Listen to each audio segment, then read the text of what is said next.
Bonjour et bienvenue sur la chaîne YouTube d'Omerta. Omerta, ce sont des reportages, des documentaires et aussi des grands entretiens. Mais avant toute chose, je vous présente le dernier magazine, d'ores et déjà en kiosque, que vous pouvez également acheter sur le site internet d'Omerta. Et donc aujourd'hui, je reçois Jean-Christophe Gallien, politologue et éditorialiste. Bonjour. Bonjour. Et nous allons parler donc des derniers événements et avant toute chose de l'élection européenne, donc, dont on a eu les résultats dernièrement. Est-ce que vous pouvez nous dresser un bilan de ce qui a changé ou ce qui n'a pas changé au contraire sur le paysage européen et donc au Parlement? Alors au Parlement, on a un certain nombre de points de stabilité et un certain nombre de points de changement. Les premiers points de stabilité, c'est qu'on a peu ou prou un groupe majoritaire, disons une coalition, un centre de gravité qui est le même, avec en tête de ce groupe de stabilité, on va dire ça comme ça, le Parti populaire européen, qui en gros rassemble les droites chrétiens-démocrates, la droite classique, les LR, on dirait en France, le Parti populaire en Espagne, la CDU-CSU en Allemagne, ouais, des choses comme des partis de ce type. Et ce groupe-là est le plus important aujourd'hui. Il est suivi d'assez loin par un... Alors, il a gagné des parts de marché, celui-là. Celui qui s'est un peu rétracté, mais qui finit quand même en deuxième position, c'est le groupe des socialistes et sociodémocrates, SED, qui, alors pour le coup, situe en deuxième position et donc constitue de fait le point d'ancrage essentiel, on va dire, au centre du Parlement européen avec le PPE. Et puis il y a un troisième groupe qui arrive lui pour en troisième position, qui est ce qu'on appelle le groupe Renew Europe, qui est un groupe auquel appartient Renaissance, en l'occurrence en France, qui est un groupe, on va dire, centriste, libéral. Ce sont les libéraux, mais qui sont au centre de l'échiquier politique européen, et qui pour l'instant sont en troisième position, avec une chute forte et une chute aussi importante, évidemment, de la France Herzog-Group, qui était présidée par Valérie Hayé, qui maintient malgré tout une position de force à l'intérieur du groupe, même si elle a chuté, et donc on verra ce qu'il en est derrière. Après, il y a un groupe qui, lui, est satellisé de ce trio, qui est le groupe des Verts, des écologistes, qui subit à la fois des défaites dans certains pays, je dirais, d'Europe occidentale, notamment en France, mais qui a aussi fait des résultats assez intéressants dans le nord de l'Europe et à l'Est, et donc qui finalement chute en volume, se situe dans une position plus compliquée, mais qui est un groupe qui peut aider ce trio à constituer de la majorité. Parce que le Parlement européen, si vous voulez, il est à la fois constitué par quelque chose qui est à stabiliser pour le mandat de 5 ans, mais qui, de manière classique, est traversé par deux autres croisements. Il y a à la fois, c'est 27 pays. Il y a des pays qui, parfois, au-delà des différences politiques, arrivent à associer, à agréger leurs députés sur certains sujets sur lesquels il y a une importance forte pour le pays. Ça peut être énergétique, ça peut être environnemental, ça peut être social, et ainsi de suite.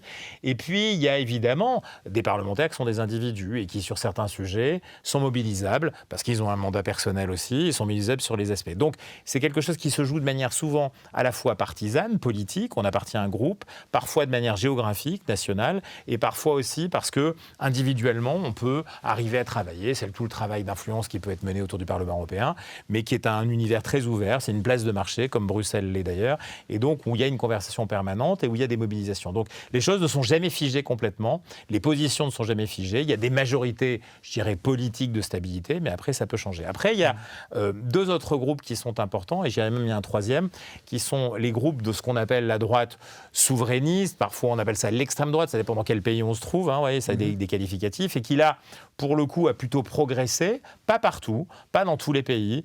Par exemple, il y a des pays où on attendait des fortes progressions, comme en Espagne ou au Portugal, et puis ça n'a pas été le cas. Les partis principaux ont repris, je dirais, le leadership très fort, et ça, on y reviendra après derrière, parce que sur les groupes qui vont gouverner, c'est un point essentiel.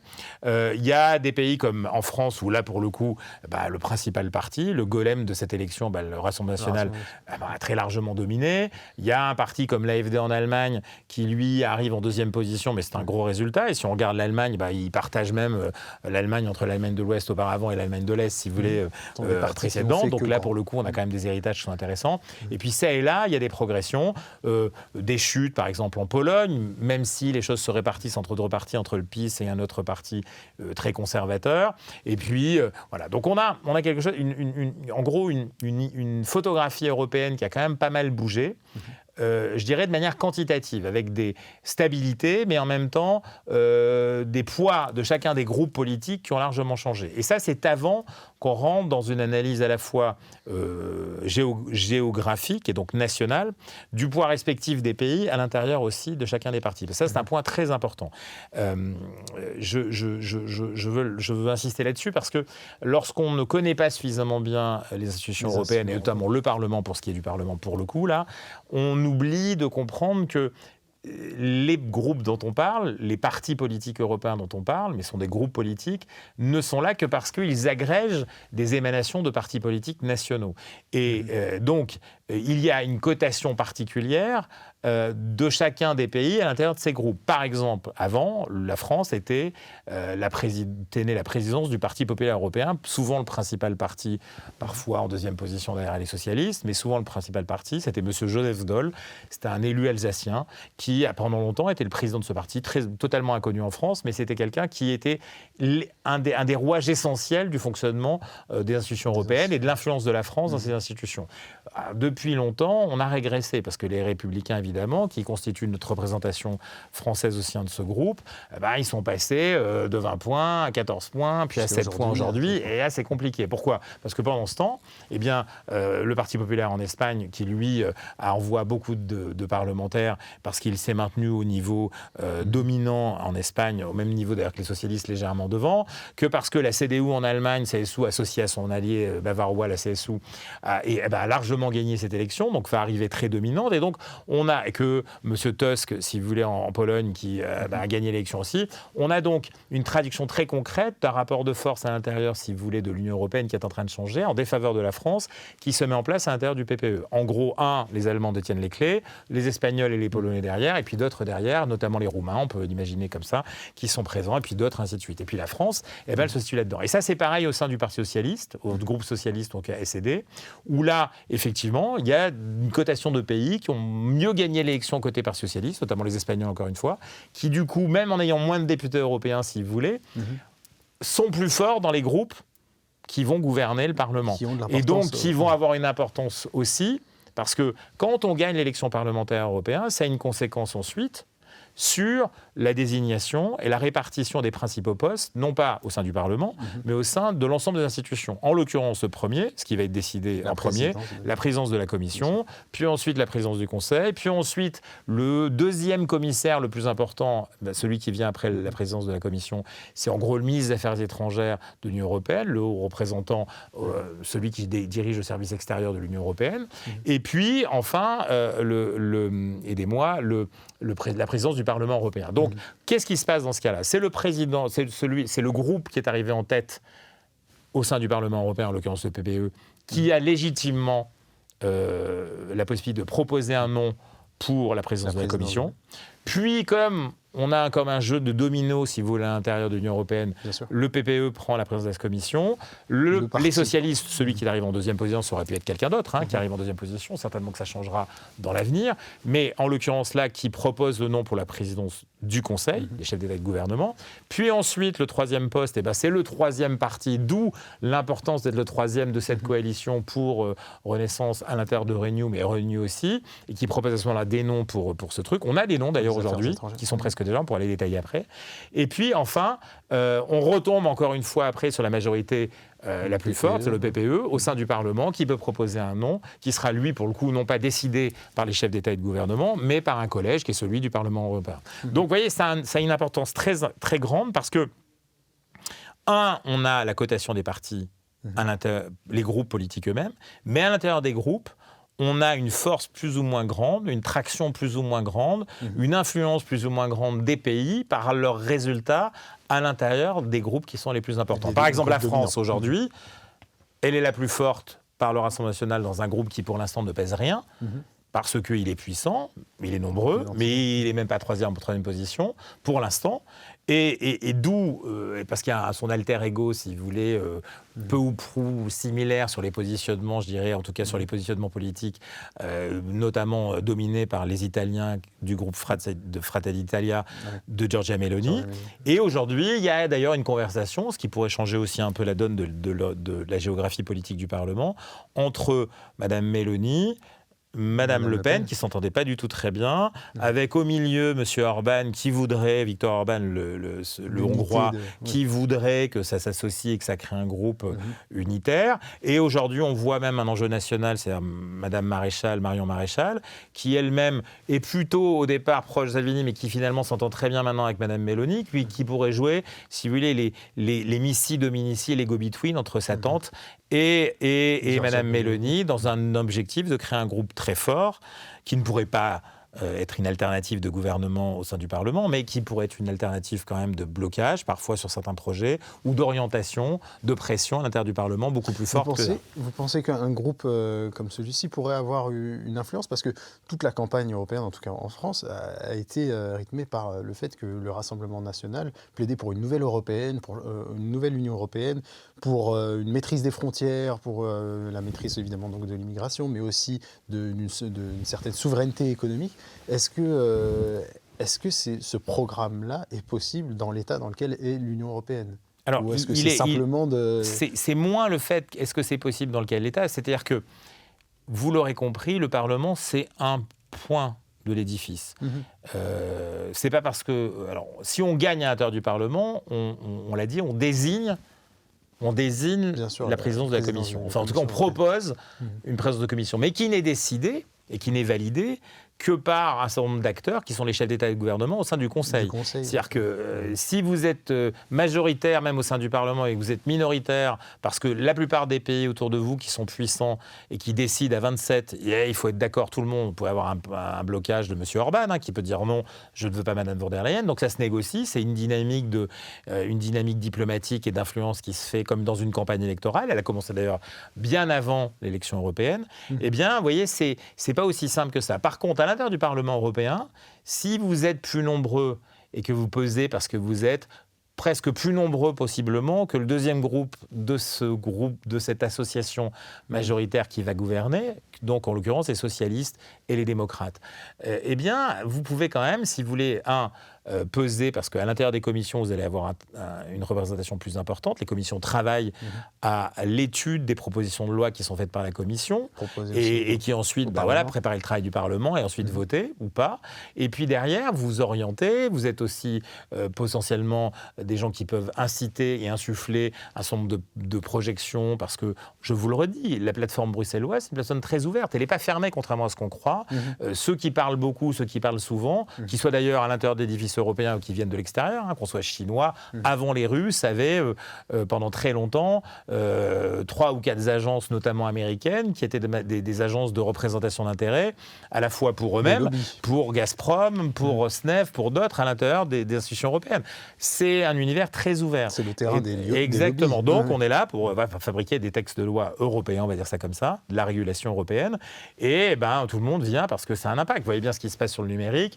Les principaux acteurs qui viennent lobbyer à Bruxelles, ils sont plutôt américains, mais il y a aussi TikTok qui vient de Chine, et sa maison mère, elle vient aussi avec un représentant travailler. Donc cet univers-là, si vous voulez, il traverse l'ensemble des institutions, mais évidemment que si vous êtes plus nombreux au sein du Parlement et que vous vous réunissez, c'est ce que veut M. Orban pour ce groupe-là, qui lui pour l'instant est au PPE, mais pourrait évidemment changer, c'est qu'il y a des modifications potentielles, des équilibres à l'intérieur du Parlement, même dans cette élection qui finalement a moins changé la donne que ce qu'on pouvait imaginer au départ, notamment pour ces forces-là, qui, hormis la France, en partie l'Allemagne, ont été moins portées par ce vent de changement extrêmement souverainiste, ou pour que certains appellent populiste.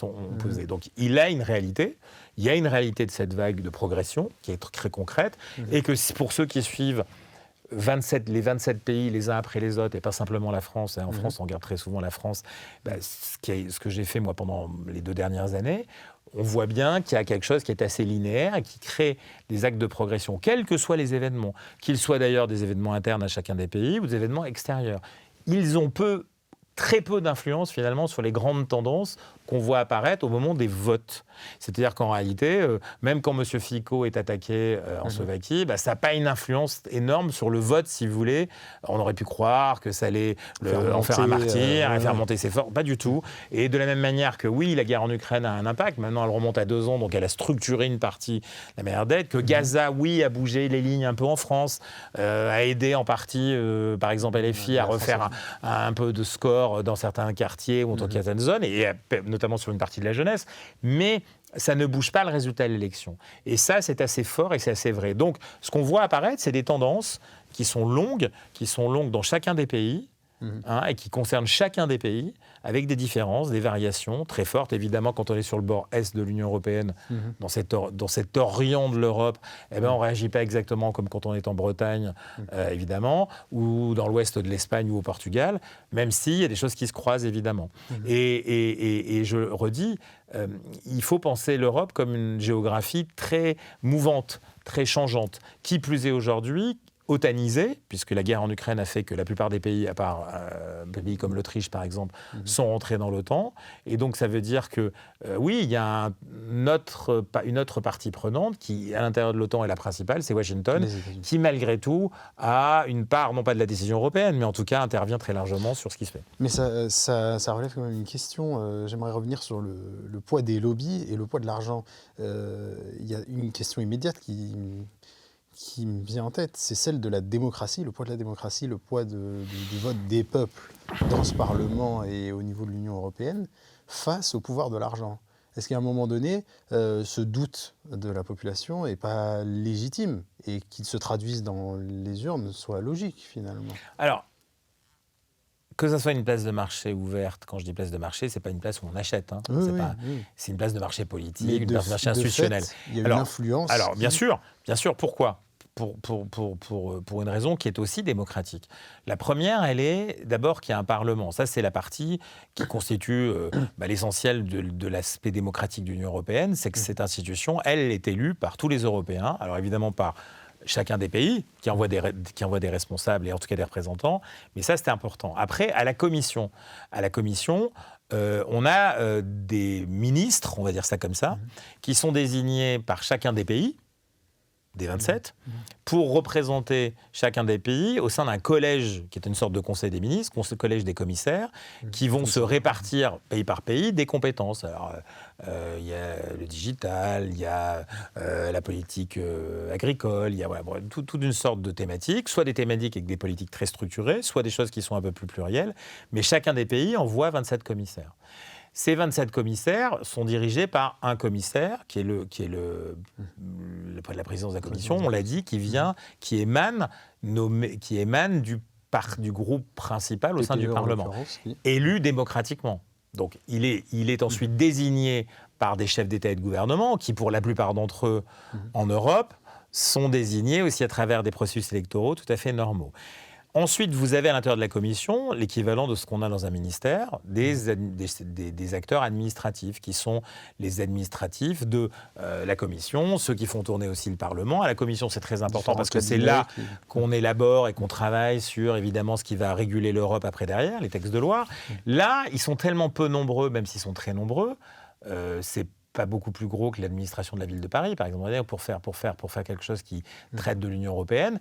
Inévitablement, si vous voulez, ce sont des gens qui émanent d'ailleurs de tous les pays européens. Soit ils ont passé des concours pour entrer dans la fonction publique européenne, soit ils ont été envoyés par leur propre pays et leurs propres administrations. Mais en gros, c'est vrai que c'est à la fois très nationalisé, parce que les gens émanent d'un pays, mais qui en même temps, notamment les Français par exemple, deviennent assez vite des Européens, des fonctionnaires européens.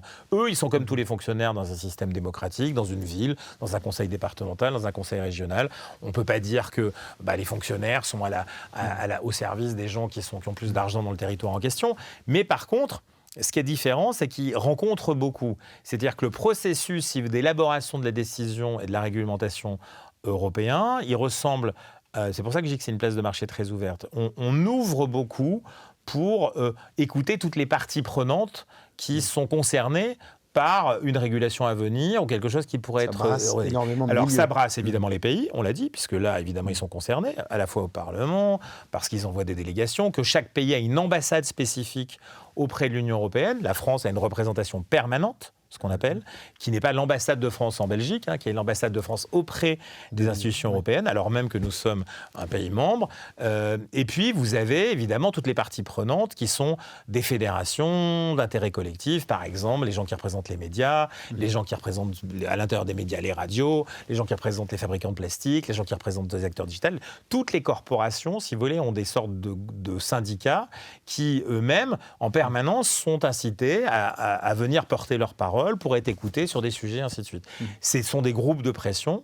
Alors ça existe par exemple dans n'importe quel pays, ça existe au niveau local en France, ça existe au niveau national, mais c'est très différent. En France, on a par exemple l'habitude d'appeler le ministre, parce qu'on connaît, on appartient au même, par exemple, corps de fonction publique, des choses comme ça. Là, on est dans un marché qui est beaucoup plus ouvert, plus compétitif, parce que c'est 27 pays, parce que c'est ouvert au vaste monde, je vous le redis, quasiment des gens qui peuvent venir... Alors, Washington est plus compliqué, et beaucoup plus régulé.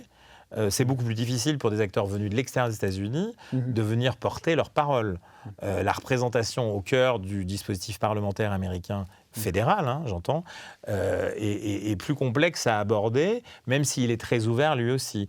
Là, on est dans quelque chose qui est véritablement extrêmement ouvert. Alors certes, il ne germe pas, par exemple, si on compare au système fédéral, la même part de budget, par exemple, que ce qui est demandé au Parlement national, même s'il est fédéral américain, évidemment de l'autre côté. Maintenant, la régulation et notre droit est très largement, presque à 80%, teinté d'Europe. C'est-à-dire qu'aujourd'hui, la qualité du coton que vous avez dans votre polo, il a été pensé, éventuellement l'encre qui a été utilisée pour le teindre, on peut imaginer que quelque part ça a été pensé aussi au niveau européen. Vous dites le droit, mais c'est la Constitution européenne qui maintenant surplombe la Constitution Oui, alors ça, française. c'est quand même d'abord dans le droit, et c'est, si vous voulez, c'est ce qui constitue, si vous voulez, la réalité de ce que l'on vit tous les jours. Après, les pays, s'ils le souhaitent, regardez sur l'électricité, par exemple sur l'énergie, l'Espagne est sortie d'un contexte. Les choses ne sont pas figées, elles ne sont pas complètement fermées. Il y a en permanence, il y a sur le terrain fiscal, par exemple en Europe, il y a des paradis fiscaux qui ne se disent pas à l'intérieur de l'Union européenne. Il y a vous avez beaucoup de... Alors, le Chine, mais les Pays-Bas, l'Irlande, on a même besoin de chercher des États qui sont parfois complexes, Malte, vous voyez, où il y a des réputations particulières. Il y a tout ça, le Luxembourg, ainsi de suite. Donc on est... Ça donne quand même l'image d'une désharmonie. Non, c'est un système vivant et en construction. C'est-à-dire que vous pouvez avoir, évidemment que ça peut aller vers quelque chose de très non démocratique, si demain ça ne devient que de l'administration décorrélée et déconnectée, comme certains le voudraient, des peuples européens, mais ça peut devenir encore plus si jamais on aménage encore davantage la possibilité, par exemple pour les Européens, d'élire, par exemple, le président de la Commission ou je ne sais quoi. Mais comment le fait-on ? Après, on va vous dire que les Allemands sont plus nombreux, que les autres... Donc mais c'est un univers en mouvement, si vous voulez, qui est basé sur quand même une mise en œuvre au départ qui est démocratique, évidemment par élection. Ensuite, différents process qui fabriquent un certain nombre de nominations et de décisions, mais qui sont tout le temps en permanence challengés par les parties prenantes de la société civile. Et ça, c'est quelque chose qu'on a du mal à comprendre en France, alors même que ça existe n'importe où. Un député en France, normalement, il est le premier lobbyiste de sa circonscription. Là, ils vont tous être en renouvellement de sa circonscription auprès des pouvoirs publics français, mais aussi de la région à laquelle il appartient, mais aussi de l'Union européenne. C'est des gens qui, normalement, font ça. Et eh bien, quand vous êtes le président ou le patron d'une société ou d'un syndicat d'entreprise ou d'un syndicat de représentants, par exemple, d'un certain nombre de groupes de pression, même en France, vous le faites. Vous êtes un président d'association sportive, vous allez taper à la porte de votre mairie, vous allez taper à la porte de vos conseils départementaux. Aujourd'hui, le monde et l'espace public est fabriqué de cette manière-là. La seule différence, c'est que là, on parle d'un continent. On parle d'un continent, et on parle d'un continent qui est un bloc qui fait face à d'autres blocs. Par exemple, aujourd'hui, vous avez quelque chose qui était évidemment très ouvert, j'ai dit tout à l'heure. C'est le bloc le plus ouvert par rapport à tous les autres blocs aujourd'hui géopolitiques. Si vous allez en Chine, c'est pas ouvert comme ça. c'est le moins qu'on puisse dire. Si vous allez en Russie, c'est pas ouvert comme ça. Si vous allez aux États-Unis, c'est pas ouvert comme ça. Si vous allez dans le bloc, donc on a des blocs fermés, Chine, Russie, on a des blocs hybrides, les Américains, et on a un bloc très ouvert comme l'Europe. Mais on voit bien que c'est en train de s'hybridiser. C'est-à-dire que par exemple, lorsqu'on commence à bloquer ce qu'on a décidé de manière un peu rapide, c'est-à-dire la fin des moteurs à explosion pour aller vers l'électrique, et on se rend compte que là, on n'est pas en position aujourd'hui de faire face à l'afflux et qu'on aurait pu prévoir pourtant des voitures chinoises, d'un seul coup, d'un seul. Et oui, on leur donne la possibilité de faire valoir, mais ça on le savait, personne ne découvre. Pourquoi il y a eu cette décision? Mais parce que c'est une volonté politique de gouvernement qui sont non, c'est des gouvernements qui à un moment donné, si vous voulez, font ou pas la décision, parce qu'à un moment donné, c'est pas la commission qui décide toute seule. Et même la commission, je vous le redis, elle n'est que l'organisation non pas vivant hors sol du contexte politique européen, mais elle est en permanence en connexion avec le Conseil, elle est en permanence avec des États qui, je vous le dis, viennent tout le temps travailler, elle est en permanence en État avec... Si l'industrie automobile européenne n'avait pas voulu de ça, est-ce que vous croyez qu'on l'aurait eu ? C'était la première partie prenante. Après, quand ils viennent pleurer ou pas pleurer, ça dépend lesquels d'ailleurs, mais ils s'en servent en faisant comment ? Aujourd'hui, par exemple, quand vous êtes chez Stellantis, vous allez dire à un État européen, vous avez voulu cette régulation maintenant. Si vous voulez que je reste chez vous, que je fabrique des voitures chez vous, vous allez me payer une usine d'assemblage de voitures électriques. C'est pas moi qui vais la payer. C'est comme ça que ça se passe aujourd'hui. Ils font la tournée des popotes en Europe pour dire ça. C'est un groupe européen, encore américano-européen, Stellantis. Mais voilà, c'est comme ça que ça se passe. Donc le monde est fait de cette manière-là aujourd'hui, si vous voulez. Et ça veut dire qu'en réalité, les peuples, les peuples, ils peuvent vouloir, mais certains veulent la voiture électrique parce que certains disent et considéraient que ça polluait moins. D'autres n'en voulaient pas. Est-ce qu'on devait le faire aussi rapidement ? Ça, c'est une autre affaire et c'est quelque chose qui est un processus comme n'importe quelle décision. En France, aujourd'hui, on a une loi sur le changement, vous savez, des règles d'accompagnement quand on perd son emploi, de l'assurance chômage. Il y a des gens qui voulaient que ça soit au contraire assoupli et des gens qui veulent que ça soit durci. Pour l'instant, c'est la version qui durcit, puisque même M. Attal continue pendant l'élection de dire qu'ils vont passer à promulguer la loi. Et c'est pour tous les sujets, à tous les niveaux. Oui, ça va vers une libéralisation complète de l'économie. Non, pas forcément. C'est pas une libéralisation. Quand vous contrôlez l'Internet, vous libérez pas l'Internet. Quand en Europe, vous dites aux acteurs de l'Internet, qu'ils soient américains ou chinois, parce que vous êtes incapable, vous, de l'avoir fait au départ. C'est ce que disaient d'ailleurs les Américains. Moi, j'ai participé à des négociations où les acteurs américains de l'Internet disaient « Mais vous avez quoi à proposer en face de Facebook et d'Instagram et de je ne sais qui ?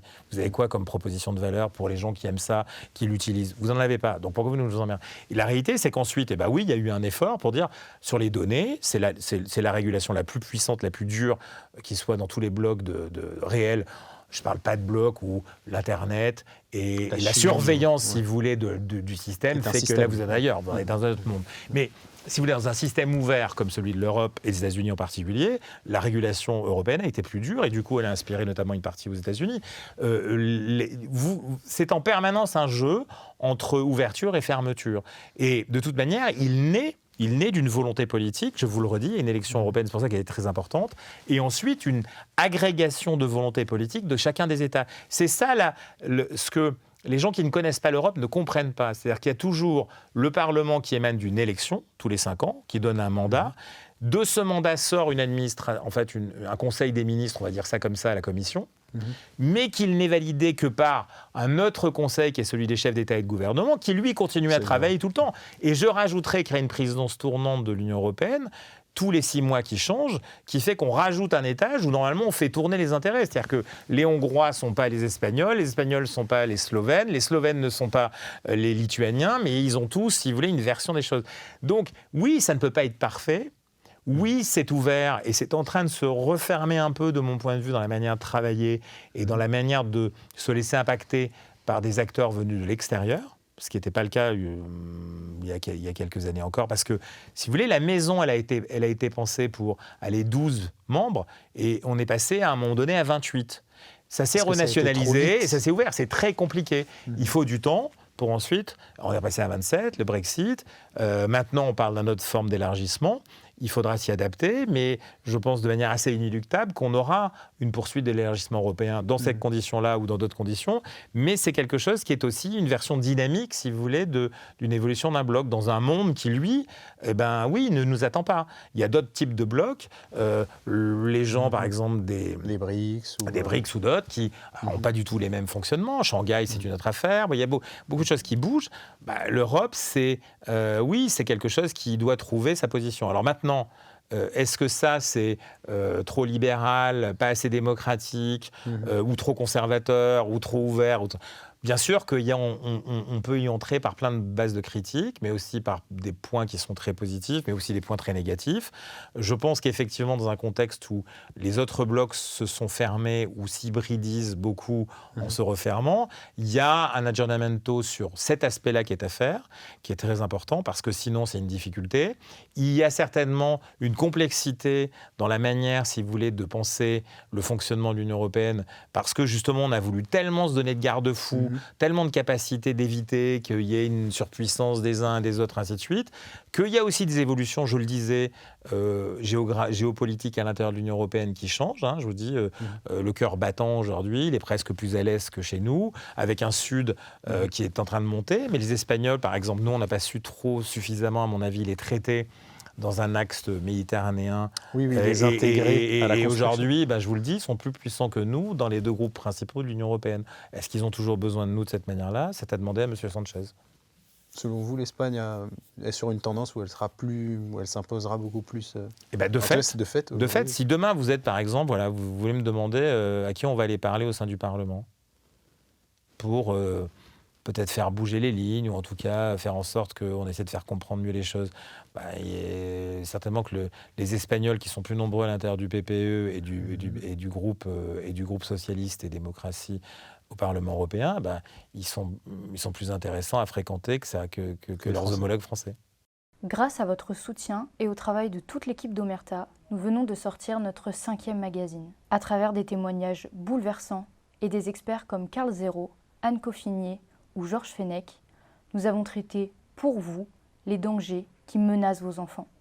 Alors armez-vous pour comprendre et combattre ces insécurités en vous achetant le dernier magazine d'Omerta, L'enfance de tous les dangers. On va arriver aux sujets nationaux maintenant et à la question qui se pose. C'est la décision d'Emmanuel Macron à la suite des résultats des européennes. Et la question vraiment qui se pose sur cette décision de dissoudre, il le décide, mais pourquoi ce timing ? Pourquoi maintenant ? Alors là, vous me posez une question à laquelle je n'ai même pas pu répondre encore, qui m'a d'abord mis un peu en colère. Une fois que j'ai passé cette colère, je vous livre des choses très, très intimes, qui derrière m'a un peu agité effectivement de cette manière-là. C'est-à-dire, je n'y vois que... Si tant est qu'il y a un aspect tactique, si vous voulez, dans le contexte qu'on a décrit. Je veux juste à ce petit préambule. On est dans un contexte qui n'est pas habituel pour la France. Une élection européenne, ça veut dire qu'il y a un agenda européen. S'il y a un agenda européen, c'est l'ouverture d'une nouvelle mandature. Dans cette ouverture de nouvelle mandature, il y a des grandes décisions qui se prennent. Est-ce qu'on peut être tranquillement installé à conduire une élection chez soi, alors que pendant ce temps, d'autres sont en train... Alors, ça n'a pas commencé aujourd'hui, ça a commencé hier. Le président Macron, il a même voulu, à un moment donné, pousser M. Draghi comme potentiel candidat à la présidence de la Commission. Ça n'a pas marché. Certains même lui prêtaient à lui-même des envies européennes. C'est compliqué. Mais comment faire ? Il fallait qu'il démissionne, c'est compliqué. Mais certains lui prêtaient ces hypothèses. Il y avait des bruits qui circulaient à Bruxelles et partout et ailleurs. On est donc dans un contexte, si vous voulez, qui normalement n'est pas propice à créer le temps électoral nouveau, supplémentaire, qui agite forcément, et pas n'importe lequel, les élections législatives, qui constituent, et tous les partenaires européens le savent, même si on n'est pas on a un régime parlementaire particulier, avec une élection présidentielle qui légitime directement, et qui crée un lien directement pour le président de la République avec le peuple, puisqu'il a une élection qui est la sienne propre. C'est pas un président du Conseil, c'est pas un Premier ministre qui est issu d'une majorité parlementaire. C'est compliqué. Mais les autres, ils savent très bien, malgré tout, qu'on ne peut pas gouverner sans Parlement. Donc ça veut dire qu'ils nous regardent, on n'est pas tout seul. Donc ça, première question, pourquoi dans cet agenda-là ? Deuxième élément de l'agenda, on a quand même un événement qui arrive, un événement qui, lui, n'est pas européen, mais qui est global, international, les Jeux Olympiques. On nous a suffisamment dit pendant des mois et des années que c'est un point essentiel de l'image de ce pays, de l'ouverture de ce pays vers l'extérieur. Je ne parle pas d'enjeu national, mais de la possibilité de montrer ce qu'on était capable de faire une fête européenne et internationale ici à Paris, où les premiers Jeux, où les Jeux de l'ère moderne ont été réimaginés par M. Coubertin. Donc, pourquoi dans ce temps-là ? Alors qu'on va accueillir des délégations, qu'on va avoir des problèmes de sécurité, qu'on a aussi une responsabilité, qu'on veut montrer de la stabilité, on veut montrer quelque chose qui montre un pays qui n'est pas polarisé, un pays qui est plutôt dans un moment de respiration. Ça, c'est un point essentiel. Si j'ajoutais, je pourrais vous ajouter un truc au milieu, c'est que il y a un moment qui est un moment aussi estival, vous savez, un moment qui n'est pas un moment qui est fait, qui est un moment qui, de point de vue citoyen, presque démocratique, peut être un moment de pause par rapport à ça. Donc ça, c'est le premier point. Il y a un deuxième aspect, un aspect qui est celui du temps de la démocratie, des rythmes de la démocratie. Oui, le Parlement, à l'Assemblée nationale, était complexe. Elle est née sans majorité absolue, elle est née avec une majorité relative, qui n'a pas empêché le Parlement de fonctionner, ni le gouvernement de gouverner. Beaucoup de projets de loi ont été adoptés, alors soit des majorités de projets, et ça s'est passé. Et donc, même des projets de loi, le dernier sur l'assurance chômage, qui n'était pas très populaire, un autre qui a été plus combattu, qui a été 2 fois combattu, parce qu'il a mis plusieurs années à être voté, il était dans une première moitié avant le Covid, et puis il y en a une autre qui est revenue après, celui sur la réforme des retraites. Voilà. Donc, il n'y a pas d'incapacité à gouverner. Il n'y a pas aucune incapacité à gouverner. Donc ça, c'est un point qui est quand même important. Dans cette dynamique, pourquoi le faire juste après une élection ? Qui plus est, concerne certes la cotation des partis politiques et donc des forces politiques, parce que c'est ça la proportionnelle intégrale, c'est le jeu de cette élection-là, mais qui concerne l'Union européenne, on en a parlé juste avant. En Allemagne, la coalition au pouvoir, elle a pris une grosse raclée, les 3 composantes à différents niveaux se sont effondrées, les socialistes de M. Scholz, les libéraux, et puis les Verts, ils sont tous au gouvernement, et pourtant ils ont dit on ne va pas changer l'agenda électoral, on continue de cette manière-là jusqu'en 2025. Donc, il y a un choix qui, pour moi, interroge. C'est-à-dire que même si on veut faire une élection, ce que je peux comprendre, soit on la faisait plus tôt, pour créer un choc, parce que peut-être que c'était une volonté, c'est le privilège du président de la République de pouvoir le faire, sur une base d'envie étatique et politique de recréer quelque chose de différent. Il pouvait le faire aussi au mois de septembre et octobre, parce que, je le redis, la période qu'on vit, à la fois de manière géopolitique ou politique, est importante, et parce que aussi, on a quelque chose qui s'organise aussi au niveau simplement de la vie de tous les jours de chacun d'entre nous, et aussi les enjeux internationaux qui sont ces événements, Jeux Olympiques d'abord, mais aussi en partie Euro, qui organisent une capacité à la fois de promotion du pays, mais aussi de réunification, un temps de pause aussi politique. Ça, c'est un point important. Et dans ce contexte-là, respecter son propre parti, respecter ses propres candidats, ses propres forces politiques qui, pour certaines d'entre elles, si on les écoute, n'étaient pas très contentes de ce changement de rythme qui a été décidé de manière assez rapide, en petit comité. Même le Premier ministre, semble-t-il, n'a pas été associé, l'a découvert, n'était pas très content, celui qui va conduire la campagne. Qui a proposé justement de... Il lui dit « fais-moi sauter ». Exactement, mais aussi les opposants. Que ce soit ceux de gauche ou ceux de droite. Peut-être que certains, d'ailleurs, avaient l'information, ou en tout cas l'imaginaient davantage, puisqu'ils l'avaient proposé, le Rassemblement national l'a proposé au président de la République, c'est-à-dire si le résultat est très mauvais, vous devez dissoudre l'Assemblée nationale. Donc, voilà, je pense qu'il y a ce deuxième point qui est un point important, et je le redis, c'est aussi un contexte où les Français vivent dans une économie. Ça, c'est un troisième point qui est, à mon avis, pas assez soulevé. Une période électorale, plus l'été, plus les Jeux Olympiques, dans le temps économique, dans l'univers économique, hormis les très, très grandes entreprises, organisations qui planifient très largement leurs grandes décisions, et encore, parfois, les font bouger selon le calendrier européen ou le calendrier international. Tous ces acteurs nationaux, régionaux ou locaux, eux, ils sont en attente d'une stabilité, en attente de messages qui leur permettent de se positionner et d'imaginer quelle va être leur activité. Il y a très peu de décisions business, des décisions d'action économique qui vont être prises pendant cette période-là. Ça gèle encore davantage un processus de reconquête économique qui est pourtant la volonté du président de la République de se réaliser, puisque là, pour ceux qui vivent dans le vrai monde, moi j'y vis, on vit nos vies économiques tous les jours et on dépend de décisions d'acteurs économiques, d'autres acteurs économiques pour nos activités. Est-ce qu'on fait ce projet? Est-ce qu'on ne fait pas ce projet? Est-ce qu'on vous prend... Dans des périodes de ce type, on sait très bien qu'il y a, non pas le gel de tout, mais qu'il y a une pause qui est mise aussi par certains acteurs parce qu'ils veulent attendre de savoir qui va gouverner, de savoir comment vont se passer les événements internationaux, en l'occurrence les Jeux Olympiques en France qui vont se dérouler, qui a l'été qui est passé par là et qui attendent la rentrée. Et puis la rentrée, ça va être un nouveau budget avec peut-être une nouvelle équipe. Ce sont des moments, si vous voulez, où l'activité économique est quand même très impactée, réelle j'entends, très impactée par ces moments. Alors, c'est formidable la démocratie, c'est bien qu'il y ait des élections, hein, loin de moi de dire ça, mais c'est de l'instabilité, et ça rajoute de l'instabilité à déjà quelque chose qui était quand même très tendu, très polarisé. On a eu des textes qui sont passés devant le Parlement et qui ont mobilisé des activités de rue physique, de rue digitale, des oppositions. Mais c'est bien la friction dans la démocratie, c'est parfait. Mais à un moment donné, est-ce qu'on n'a pas besoin, au moins dans cette période-là, de faire une petite pause? Et ça, c'est le dernier point qui me fait m'étonner de la décision du président de la République. Alors pourquoi il l'a fait? Certainement parce que dans son esprit, et on a son message de mercredi, il a besoin de cette clarification, ou il veut se clarifier. Mais quelle clarification? Le résultat est assez net. Son parti et son association de partis, c'est pas seulement son parti, le MoDem, l'UDI, Horizon, ils ont fait 15 points à cette élection. 15 points, même si c'est la moitié de la population, c'est déjà beaucoup, qui participent, ça veut dire qu'il y a un message politique. Ce message politique, est-ce qu'on doit le traiter en disant, voilà, on va l'effacer cette élection, on va repartir aux urnes parce que finalement, voilà, je vais vous réexpliquer ce que j'ai à vous réexpliquer. Vous ne m'avez pas compris, peut-être, mais à ce moment-là, ne le faisons pas maintenant.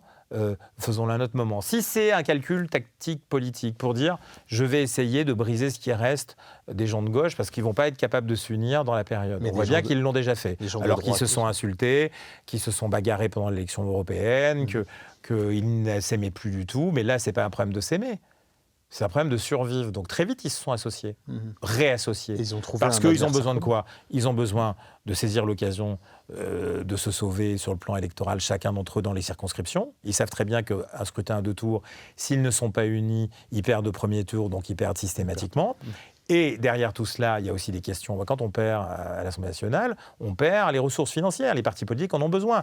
Les européennes, c'est ce côté politiquement. Législative, c'est ce côté aussi en termes d'argent. Et évidemment, parce que sinon, le financement n'est pas le même. Donc les gens qui décident à l'intérieur de ces partis, que ce soit M. Faure ou M. Mélenchon, pour l'un et pour l'autre, qui ne sont pas forcément les deux en direct, en négociation, mais ils le font par des intermédiaires. Ils ont vite fait de retrouver des circonscriptions qui se répartissent, de tenter de faire un accord, non pas de gouvernement, mais d'électoral. Et ça a été fait. À droite, oui, on veut faire péter, certainement que c'est l'idée, un bloc naissant qui était entre le Rassemblement national, qui est dominant, une partie de ce qui était le Rassemblement national auparavant, qui s'appelle Reconquête aujourd'hui, mais aussi les Républicains qui sont en difficulté.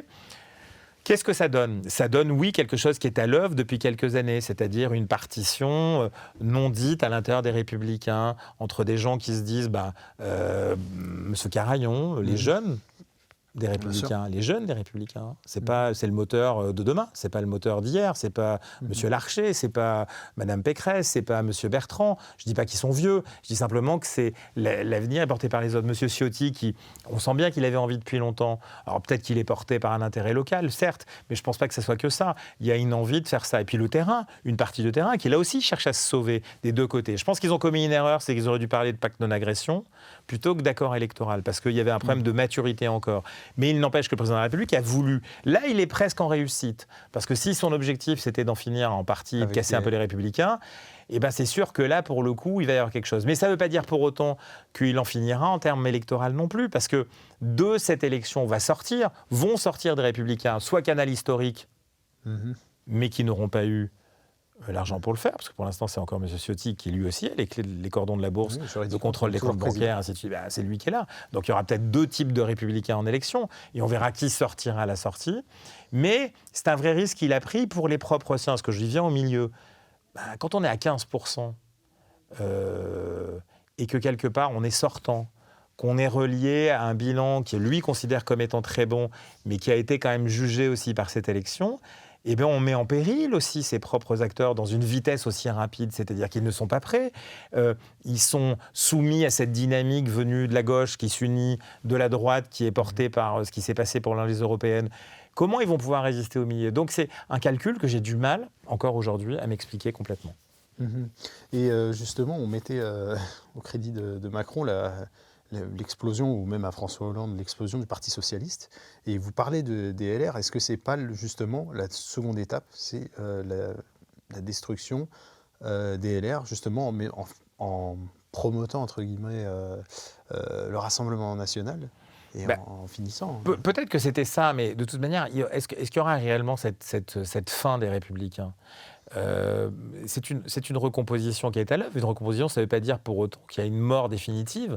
Est-ce qu'il faut attendre maintenant la réalité de ce qui sera à la fois des nominations, en tout cas de ceux qui vont recevoir le label LR1, le label LR2 qui seront sur le terrain, où ça va se dérouler, qui sera nommé, quels seront les résultats après la campagne, c'est-à-dire à la fin non seulement du premier tour mais du deuxième tour. Monsieur Bellamy, qui lui, vous vous rendez compte, est resté dans le canal historique, on va dire, mais qui a conduit la liste, et c'est normal, des LR aux européennes, et qui du coup devient presque l'adversaire de M. Ciotti aujourd'hui. Il vient de dire, il a dit aujourd'hui, que évidemment qu'il restait, il y avait à avoir une liste de circonscriptions dans lesquelles aujourd'hui il y en a 59-61 sortants qui seraient de ce côté-là, hormis M. Ciotti et une autre députée des Alpes-Maritimes. Il l'a dit lui-même, dans le cas d'un deuxième tour où il n'y a pas de républicains et où il y a un duel, parce qu'il y aura des duels, ou une triangulaire entre un Rassemblement national, républicain peut-être, ou Rassemblement national tout seul, et un candidat de cette nouvelle union qui porte les LFI, alors il a parlé d'LFI, pas du Front populaire, il choisirait le Rassemblement national. Donc on est dans quelque chose, si vous voulez, qui est à l'œuvre, qui est complexe, que si vous regardez à l'intérieur des positions à la fois des militants, des sympathisants, des électeurs des Républicains, se partagent très largement entre quelque chose qui voudrait, dans une moitié un peu plus grosse, rester dans les conditions d'aujourd'hui, sans pour autant aller faire alliance avec le bateau qui coule, c'est-à-dire là où était M. Philippe, ex-républicain, qui lui d'ailleurs n'a de cesse que de vouloir s'échapper du bateau qui coule et de recréer, il envoie des missives aux radicaux, il envoie des missives à certains républicains pour recréer un bloc, voilà, recréer quelque chose, mais ces partis-là, ils ne veulent pas eux aussi se fondre dans un autre parti. Et puis l'autre moitié, une moitié un peu moins importante, mais une moitié quand même, qui dit, non, c'est le moment. On sait que on ne va pas devenir Rassemblement national, mais on va être républicain, associé au Rassemblement national. Dans une association, si vous voulez, électorale, le PS va rester le PS, LFI va rester les LFI, les Verts vont rester les Verts, même s'ils se sont battus, ils se sont pour beaucoup écharpés pendant les élections européennes, là ils vont travailler ensemble. Est-ce qu'ils seront en majorité de gouvernement? On ne le sait pas. De l'autre côté, c'est pareil, si vous voulez. La difficulté aujourd'hui, c'est que je pense qu'il y avait une maturité insuffisante pour parler d'un accord électoral. Un pacte de non-agression qui aurait été d'ailleurs négocié localement plutôt que nationalement, permettait largement ça. Alors après, M. Bardella, il a besoin d'annoncer des choses. Peut-être qu'il l'a fait trop vite d'ailleurs, mais c'est normal, il met la pression sur ses partenaires, et c'est comme ça que ça peut se passer.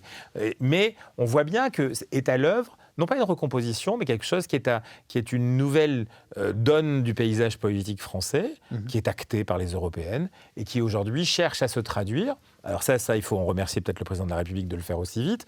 Moi, je pense que ça aurait été plus fait après.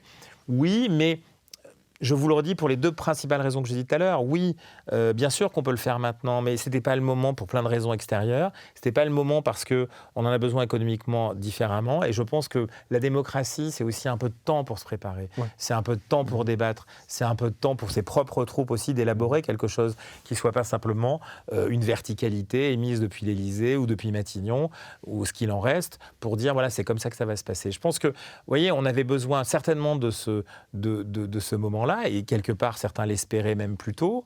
D'autres pensaient que ça irait jusqu'au bout. Parce que, effectivement, on le disait tout à l'heure, des lois ont été votées. Le Parlement a travaillé, contrairement à ce qui a été dit.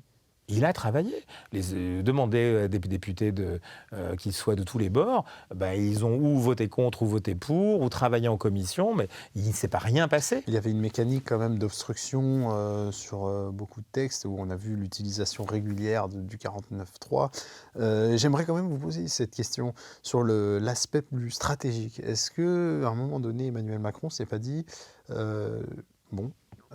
premier parti de France, le Rassemblement national, vous le voulez, je le laisse, et quelque part de se dire ils ne vont pas y arriver et ce sera un moyen de les décrédibiliser.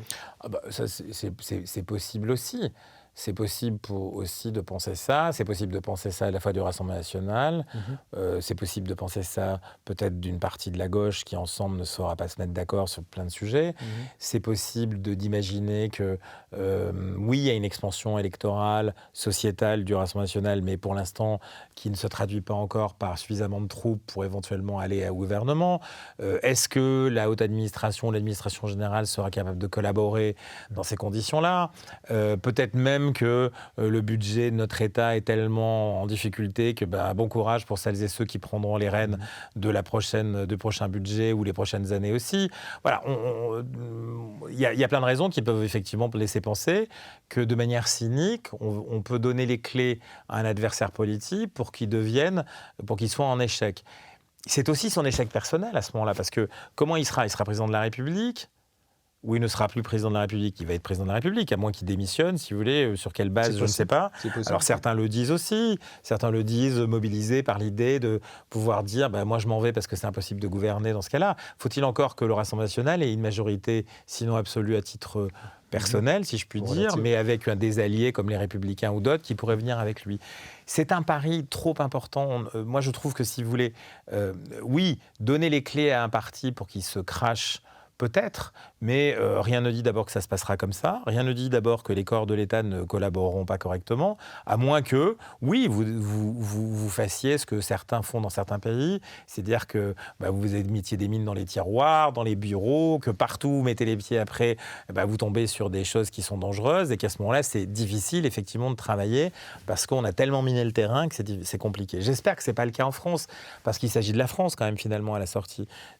Nous sommes dans une compétition, on va dire une guerre économique, une guerre géopolitique qui fait qu'on ne peut pas s'affaiblir soi-même dans un contexte de ce type. On ne peut pas vouloir se faire à ce point mal dans un contexte où même pour de l'adversité politique, on se mettrait en difficulté. J'espère que non, et je ne juge pas le fond, et j'espère que ce n'est pas le cas. Mais c'est vrai que certains ont pu l'imaginer.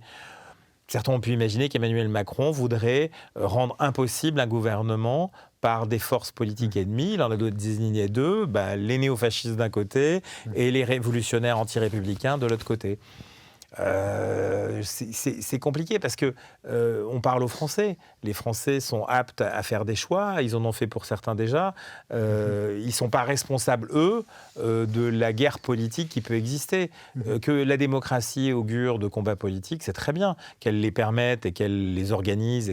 Ça, c'est très bien. Après, on vient dans une autre nature. La guerre politique, la guérilla politique, ça peut être dangereux aussi pour un pays. J'espère que ce n'est pas ça. Maintenant, ça peut être exactement ça, d'un côté comme de l'autre d'ailleurs. Je ne pense pas que ça vise simplement le Rassemblement national, ça peut aussi viser les forces de gauche qui, oui, seules ne peuvent pas gouverner, ont besoin de s'allier, et on a bien vu que même parfois à l'intérieur de l'opposition, elles ne s'entendaient pas.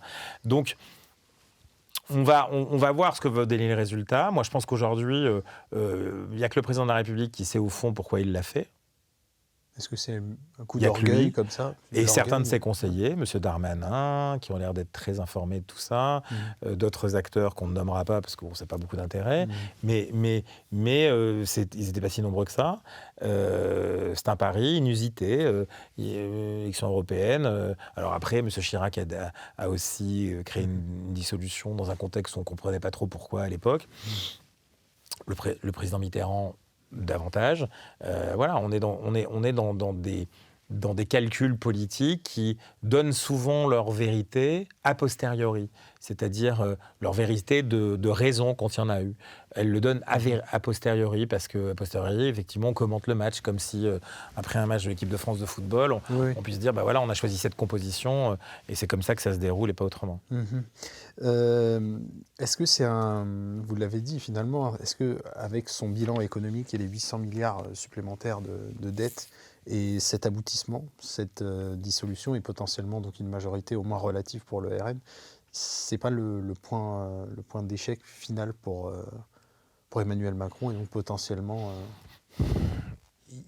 le mieux pour lui ce serait simplement de dire qu'est-ce qui serait le mieux derrière pour lui justement, d'avoir une France ingouvernable avec 3 blocs, avoir une majorité relative RN, tout simplement de dire dans ces conditions-là, c'est ingouvernable, je me retiens. Ce qu'on peut imaginer, c'est que, oui, il y a une volonté de clarification. Oui, il y a une tentative, en tout cas, de créer un choc qui permette de trouver une situation soit de gouvernement pour l'un, pour l'autre, pour lui-même, ou de non-gouvernement qui, pour le coup, démontre l'impossibilité. La première, elle serait positive, parce qu'elle permettrait de trouver quelque chose qui puisse fonctionner comme la Ve République l'a imaginé. Mais la Ve République, elle a aussi imaginé ce qui se passait jusqu'à présent. Une majorité relative, l'obligation de faire, non pas tout ce qu'on veut, mais de trouver des voies pour y arriver, avec effectivement du 49.3 quand on en a besoin, d'autres moyens quand on en a besoin, ainsi de suite. C'est quelque chose, si vous voulez, qui, encore une fois, sera jugé a posteriori. Moi, là, pour le coup, c'est pas un travail d'historien, parce que l'histoire, c'est un peu plus de temps, mais c'est difficile aujourd'hui de savoir ce qui peut se passer. C'est la prospective. Alors, il y a même un risque, c'est-à-dire que si vous laissez quelqu'un arriver au pouvoir dans un temps, par exemple, admettons que quelqu'un arrive, quelle que soit la force, et qu'il réalise un audit des finances publiques. Ce qu'a dit Jordan Bardella par exemple, récemment. Ça veut dire que vous allez faire un audit, qui va le faire, bon, après vous trouvez le moyen de le faire. Bon, c'est compliqué, parce que si vous faites un audit et que vous racontez une histoire terrible, vous n'êtes pas isolé non plus, parce que tous les acteurs qui travaillent avec vous, à qui vous avez raconté une histoire, ceux qui vous prêtent de l'argent, ceux qui font des contrats avec vous, ceux qui s'installent chez vous, ceux qui font ainsi de suite. Bon. Ils peuvent se dire, voilà, mais dis donc, la France, c'est pas exactement ce à quoi on pensait. Ou alors, ça peut être, voilà. Donc, tout ça est compliqué. C'est-à-dire qu'on ne joue pas, encore une fois, dans une partie franco-française, politico-politicarde. On est dans quelque chose qui touche à la fois, effectivement, on l'a dit, à la démocratie, au rythme de la démocratie, à la nécessité de pouvoir le faire de manière confortable, digne. Un pays comme la France se doit ça. De pouvoir aussi se dire qu'on est dans un monde qui est un monde ouvert, on l'a dit tout à l'heure. Ouvert pas seulement en Europe, mais ouvert chez les autres, et puis qui est fermé, et qui se bagarre, et qui est en compétition pour tout. Pour tout. Il n'y a pas un endroit aujourd'hui, il n'y a pas une zone de cette planète ou un sujet, un item qui ne soit pas un acte de compétition, pour ne pas dire dans certains cas de guerre, puisqu'il y a des guerres partout aussi, qu'elles soient physiques, militaires, défensives, mais qu'elles soient économiques, qu'elles soient d'information, qu'elles soient... Voilà, c'est un monde de terrible compétition, pour ne pas dire autre chose. Et donc, on n'a pas le droit, alors même qu'on n'écrit jamais sur une page blanche, de s'affaiblir soi-même. Alors après, ça, une fois qu'on a dit ça, je le redis, le combat politique, c'est le combat politique. C'est-à-dire que vous pouvez considérer que vous avez des ennemis politiques. Vous pouvez considérer que vous avez des gens dont vous ne voulez pas, que vous voulez à tout prix combattre, que vous voulez à tout prix battre, que vous voulez surtout éviter qu'ils arrivent au pouvoir. Et même en démocratie, et surtout parfois même en démocratie, ça passe par, effectivement, ce travail électoral, ce travail... Voilà, c'est là-dedans que ça s'exécute. C'est pas comme dans d'autres régimes où on élimine les gens. Heureusement qu'on n'en est pas là. Vous voyez, dans d'autres pays, dans d'autres blocs, on élimine les gens physiquement. Oui. Ou en les emprisonnant, ou en leur mettant tellement de pression, si vous voulez, que d'eux-mêmes, ils s'en vont, ils se censurent. Donc, on n'en est pas là. Et heureusement, ça veut dire que ça autorise effectivement ensuite toutes les formes de politique. Ça veut dire toutes les formes de politique, accélération de calendrier, changement de calendrier, aménagement, voilà. Et bien, c'est aux forces politiques de s'adapter à ça quelque part. C'est-à-dire qu'après, une fois que le président de la République il a dit ça, c'est à ses propres forces politiques de s'adapter, elles n'ont pas le choix. C'est aux autres de s'adapter, ils n'ont pas le choix. On l'a vu avec la gauche qui s'est unie. À droite, c'est un peu plus compliqué parce que, oui, on l'a dit, il y a certainement un aspect de maturité, peut-être une position trop dominante ou j'en sais rien. Et puis une dégénération qui se positionne. Donc, voilà, on peut être contre la décision du président, on peut être pour. De toute manière, la conséquence, c'est que voilà, il y a un moment où on aura une recomposition, ou une partie de recomposition, ou peut-être pas de recomposition du tout. Et c'est qu'après, une fois qu'on aura jeté ces dés, fait rouler ces dés électoraux, complexes, parce que je me mets à la place de celles et ceux qui partent en campagne. Hein. Imaginons que tous les deux, on soit sur une circonscription aujourd'hui, c'est compliqué. Ne serait-ce que les formalités administratives, c'était compliqué. Ne serait-ce que d'obtenir aidez-moi, non pas une nomination, mais en tout cas une investiture. C'est compliqué. Ensuite, de mettre en place une équipe de campagne. Et puis, de toute manière, en 2 semaines, vous avez les circonscriptions en France, elles sont grandes. Alors, quand on est à Paris, peut-être c'est un peu plus facile parce qu'on est à côté, ou je sais pas quoi. Mais il y a vraiment des circonscriptions physiquement. Je pense par exemple à une que je connais, par exemple la Lozère, c'est le département et une seule et même circonscription. Vous vous rendez compte quand vous faites campagne, alors il y a moins de monde, 80 000 habitants, mais ça veut dire des kilomètres et des kilomètres. Puis vous allez dans tous les secteurs de France, vous voyez dans le Var, en la Maritime, dans le Puy-de-Dôme, dans l'Allier, en Mayenne, je ne sais où. Les députés, ils savent ce que c'est de travailler une campagne. Et voilà, c'est comme ça, ils doivent s'adapter. Et c'est peut-être ça que le président de la République a voulu. C'est-à-dire, voilà, je crée les conditions d'un choc politique, d'un choc électoral, et on verra bien ce qu'il en sort. Il n'y a que lui qui peut répondre à cette question. Pourquoi ? On a essayé, regardez, on tourne autour du pot, autour de cette table, on imagine, on cherche, les gens ont dit. Aujourd'hui, on traite des conséquences. On traite peut-être demain du résultat. Ce qu'on sait, c'est ce qu'on s'est dit en préambule, c'est que ça ne nous aide pas au plan européen, ça ne nous aide pas, en termes de climat, pour chacun d'entre nous, parce que cette période-là pouvait être une pause où, oui, selon, quelles que soient ces différences politiques, électorales, religieuses, je ne sais quoi, aujourd'hui, eh bien, on se met tous derrière, par exemple, l'équipe de France de foot qui va jouer l'Euro, en espérant qu'il y ait des bons résultats. Ça nous fait des petits moments partagés, non polarisés, pour ceux qui aiment ça. Et puis après, les Jeux Olympiques, cette fête qu'on nous a annoncé, auxquels on doit tous participer, et sur lesquels on a tous fait des efforts, et qu'on était content de pouvoir vivre. Tout ça est un peu mis en question. Je vous le dis, le travail est un peu complexifié de chacun d'entre nous. Quand je dis le travail, c'est les décisions économiques. Les décisions économiques vont être ralenties, pour ne pas dire gelées. Tout ça, c'est compliqué. Les vacances, pour certains, seront plus difficiles. Alors, ça paraît bête de dire ça, tout le monde ne part pas en vacances, mais pour certains, c'est un moment aussi de pause, d'arrêt, simplement ça. Il ne s'agit pas de voyager tout le temps, il s'agit de dire simplement aussi ça. Donc, il y a cette dimension. On ne vit pas dans ce contexte isolément. Et puis, on le redit, la démocratie, elle a besoin de temps, elle a besoin un peu de qualité. Là, c'est un choc. Il l'a voulu. On verra ce que ça va donner à la sortie. Sur le plan économique et le plan mondial, cette perte de confiance, cette instabilité peut donner lieu donc à des pertes de confiance. Est-ce que ça pourrait donner lieu à des scénarios, je ne vais pas dire à la grecque, mais en France, dans la situation économique actuelle, ça pourrait faire peur à certains acteurs économiques qui sont créanciers. Alors, je crois que sur l'incertitude, vous parlez de l'incertitude quant à la réalité. Alors, il y a déjà des petites conséquences sur un certain nombre d'acteurs qui choisissent, par exemple, d'utiliser une stabilité espagnole, pourtant très instable elle aussi, contre notre instabilité à nous. Pour l'instant, j'y crois peu. Je pense que la France demeure quand même un pays à l'intérieur d'un contexte d'un bloc européen avec un rapport de force qu'on a essayé de décrire tout à l'heure qui n'est pas forcément qu'à notre avantage. Soyons clairs, malgré tout, le poids dans la décision de nommer les gens dont on parlait tout à l'heure, la France demeurera. C'est-à-dire qu'elle ne sera pas effacée au Conseil. C'est-à-dire que si demain, alors là on parlait tout à l'heure de l'influence qu'on devrait faire auprès d'un député espagnol plutôt que français, oui, mais si demain on voulait aller au Conseil et tenter de pousser tel candidat plutôt qu'un autre, il était obligé de passer par la France quand même. Et la France a son poids.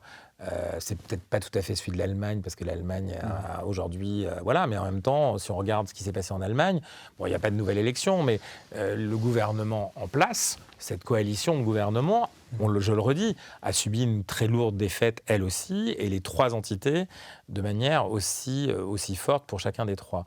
Donc, ça fait partie des rythmes de la démocratie, des mouvements politiques. Ce qui compte, c'est finalement,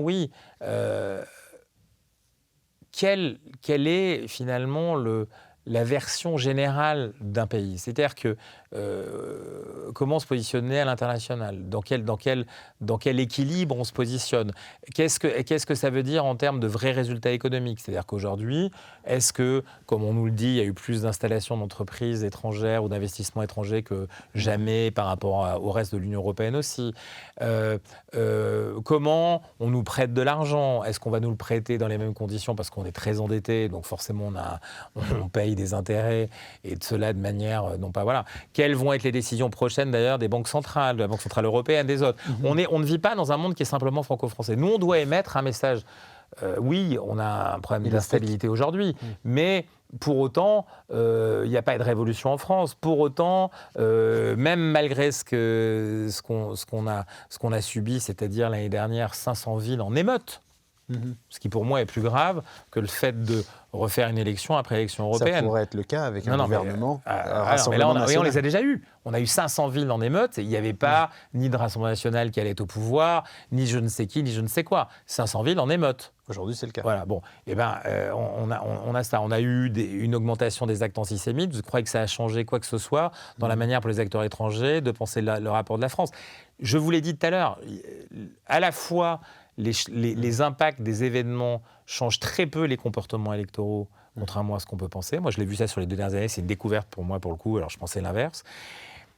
Les acteurs macroéconomiques et internationaux, si vous voulez, ils regardent un temps plus long. Ils ont très largement, sinon marchandisé, financiarisé ce que peut être un pays, ses forces, ses faiblesses, ses atouts, ses gens, ainsi de suite. C'est pas ça qui est... Non, c'est même pas ça. C'est que on est dans quelque chose, alors pour le coup, là ça vaudrait le coup d'en parler sur le plan de l'action politique des gouvernements, mais aussi des métagouvernements que sont l'Union européenne, c'est-à-dire comment par rapport à cette marchandisation et cette financiarisation de ce qu'est un pays, sa terre, ses ressources naturelles, ses acteurs économiques, ses acteurs individuels physiques, jusqu'à ses clubs de foot, en passant par parfois l'activité gouvernementale et tout, comment peut-on être à ce point-là, encore une fois, des données de marchandisation ou des données de financiarisation? Ça, c'est une vraie question. Comment évaluer la valeur d'un pays? Non, pas seulement. Comment lutter contre ça? Comment lutter? Ah non, c'est ça la vérité. Le danger, si vous voulez, aujourd'hui, pourquoi il n'y a pas un grand risque? C'est parce que on est déjà des valeurs de cotation d'une stratégie de marchandisation et de financiarisation à laquelle on a participé. Parce qu'on s'est endetté, pas seulement, mais aussi parce que voilà, tout est aujourd'hui un objet de potentielle spéculation. Donc en réalité, on est face à ça. Et donc, si vous regardez les choses, vous devez vous poser la question de savoir, même que ça doit de droite ou de gauche d'ailleurs, et c'est d'ailleurs ce qui peut peut-être faire rejoindre certains acteurs politiques qui sont parfois étrangers, c'est que vous devez plutôt réfléchir à ça. C'est-à-dire que comment aujourd'hui on lutte contre quelque chose qui, l'agriculture, quand on a eu ce débat sur l'agriculture, si vous voulez, si les agriculteurs eux-mêmes étaient un petit peu, non pas honnêtes, mais parce que, je l'ai dit il n'y a pas longtemps dans une conférence que je faisais pour les semenciers européens à Bruxelles, je dis, mais vous intéressez-vous au GATT, intéressez-vous à ce qu'est aujourd'hui le commerce international, et vous aurez en grande partie les raisons pour lesquelles, ensuite, au niveau européen, vous avez ces difficultés, mais vous-même, vous avez vos propres difficultés. Les choses ne sont pas ultra localisées. Et d'ailleurs, le local est très globalisé, et le global lui-même est impacté par l'hyperlocal. Donc, on est là-dedans. Mais pourquoi c'est réel? Parce que, encore une fois, on est face à un moment qui est un moment d'extrême marchandisation et plus de financiarisation de tout. De vous. Oui, le temps de travail, moi, de ce qu'on est. Et donc, ça veut dire, si vous voulez, que c'est pas un changement électoral dans un pays qui va changer, si vous voulez, la réalité, à mon avis, de manière réduite, et surtout, de toute manière. Imaginez bien que quelqu'un qui arrive, je vous le disais tout à l'heure, quand ça négocie entre Mélanie, qui elle-même a beaucoup bougé les lignes, non pas de son programme, mais la manière dont ce qu'elle avait annoncé, ce qu'elle a ensuite conduit en termes de gouvernement, pas tout changé, contrairement à ce qui a été dit, mais quand même très amendée. Pourquoi ? Parce qu'elle avait besoin, de l'argent européen, mais aussi parce que dans cette globalisation extrêmement marchandisée et financiarisée, les propres acteurs économiques italiens, même pourtant ils sont petits, moins impactés par ce rythme-là, même ils le sont quand même, et un pays comme l'Italie ne peut pas, aujourd'hui, il ne peut pas entrer dans les codes, si vous voulez, de fonctionnement de ces économies. Donc ça veut dire que, de toute manière, vous avez une conversation avec ces acteurs qui sont des acteurs à qui vous empruntez, des acteurs avec lesquels vous traitez sur les matières premières, les acteurs, voilà. Et comme vous n'êtes pas, par exemple, autonome sur le plan énergétique, vous ne dictez pas le prix de l'énergie chez vous. Comme vous, la marchandisation de ces choses-là et derrière la financiarisation, crée le vrai rythme dont vous parliez tout à l'heure. C'est-à-dire, est-ce qu'il y a démocratie, est-ce qu'il n'y a pas démocratie ? Est-ce que le peuple est écouté ou pas écouté ? Il ne faut pas se tromper d'endroit en termes de combat politique. C'est un peu la difficulté aujourd'hui d'une partie de la classe politique, voire de certains acteurs. Et je pense que une réflexion devrait être menée là-dessus. Peut-être que c'est un choc qui sera salutaire aussi. J'en doute un petit peu parce que tous les acteurs politiques, une fois qu'ils arrivent à la responsabilité gouvernementale, ils sont confrontés à ça. Parce qu'eux, ils ne prennent pas... C'est pas comme si vous créez une start-up demain. Et même quand vous créez une start-up demain, vous avez besoin d'argent. Donc vous dépendez de quelqu'un qui vous a prêté de l'argent. Un pays aujourd'hui, c'est comme une start-up permanente. Il ne peut pas vivre sans argent qu'on lui prête. Et la plupart des pays, c'est comme ça. Parce qu'il ne sait pas faire face. Et que vous soyez ici, que vous soyez en Asie, que vous soyez en Afrique, où c'est compliqué d'aller chercher de l'argent, que c'est difficile, alors même que vous avez des richesses de terre, de ressources naturelles, de la jeunesse, et ainsi de suite. C'est très difficile parce qu'on vous le fait payer plus cher qu'à d'autres, en Amérique du Sud, et ainsi de suite. Regardez M. Milei, c'est l'aboutissement total de ce que je vous dis là. L'ultralibéralisme. Oui, et ça et encore, c'est une classification politique. C'est presque... Voilà, c'est de la science politique. Mais on n'est pas dans la science politique, là, on est dans la vraie vie, dans le réel. Le réel, c'est que il change tout, que demain, peut-être qu'on peut vendre, peut-être oui. Alors, si les Argentins veulent vendre leurs organes, après tout, sur un marché, si c'est comme ça qu'ils peuvent gagner leur vie, pourquoi pas ? Donc, c'est pas de la science politique, là, vous voyez. C'est pas un concept académique, c'est pas pour l'école des hautes études en sciences sociales. C'est la réalité de la vie. C'est orwellien. Non, mais c'est la réalité de la vie. C'est la réalité de la vie. Et la vie, c'est le combat, cette guerre dont on parle. Oui, demain, les gens qui vont aller combattre pour gagner un siège aux législatives, ils vont se battre. Mais ça se fait dans un contexte organisé, avec des règles correctement posées. Il y a plein de zones dans le monde aujourd'hui, d'activités économiques, médiatiques, ainsi de suite, où on n'est pas là-dedans, on est dans une guerre. La question, c'est de savoir si vous laissez rentrer cette guerre de tout et pour tout jusqu'au plus local et jusqu'au plus individuel. On va finir sur cette note très positive. Merci infiniment, Jean-Christophe Gallien, pour cet entretien. Je vous rappelle, chers abonnés, la parution de notre dernier magazine que vous pourrez retrouver dans tous nos kiosques. Je vous dis à très bientôt. Merci encore de nous avoir suivis. Vous pouvez retrouver tous nos contenus sur le site www.omertamedia.fr. Une nouvelle fois, à bientôt.